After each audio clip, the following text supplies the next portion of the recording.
其實我哋嘅學員畢業咗我哋嘅營養學嘅課程之後咧，我哋嘅專業嘅部門咧就會協助佢哋咧喺市場裏邊咧揾到一啲合適嘅工作嘅。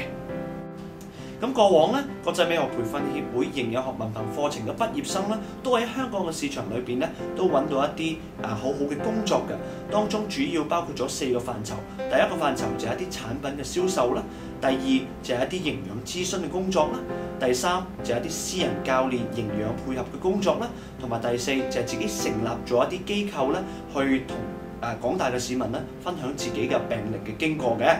咁如果你話產品嘅銷售有啲咩例子咧，成功嘅個案咧，其實部分嘅同學咧喺香港嘅，譬如一啲 GNC 啊、2036啊或者草基啊呢啲咁嘅大型嘅產品銷售公司咧，係利用佢哋學過嘅營養嘅知識咧，去協助佢哋嘅銷售嘅技巧係提升嘅。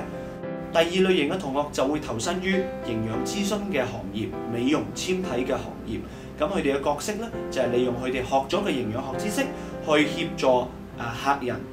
去改善佢哋嘅生活習慣啦，同埋飲食習慣嘅。咁另外一啲同學咧，完成咗文憑課程之後咧，亦都去做到一個私人嘅教練啦。除咗運動嘅配合之外，佢哋會提供顧客俾一啲健康嘅飲食建議，希望能夠事半功倍。咁另外一部分畢咗業嘅同學咧，就會選擇去成立一啲私人嘅機構咧。主要嘅目的咧，就係向佢哋嘅客戶啦，甚至普羅大眾、廣大嘅市民啦，去分享一啲佢哋所學會嘅營養知識啦，甚至分享佢哋本身嘅病歷嘅。除咗以上嗰4點之外咧，隨住廣大市民嘅生活質素逐漸提升，營養呢個學科無論喺市民生活或者商業嘅層面，都必然會成為一個不可或缺嘅一部分嘅。